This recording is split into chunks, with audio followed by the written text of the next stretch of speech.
Aka kare shi kai kuma ya kana hankali. Ya tara amfa. Wannan kodan gani.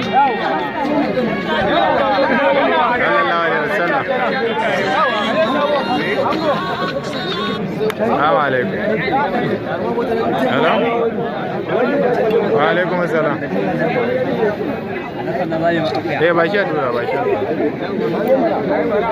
Kamar muhimmana.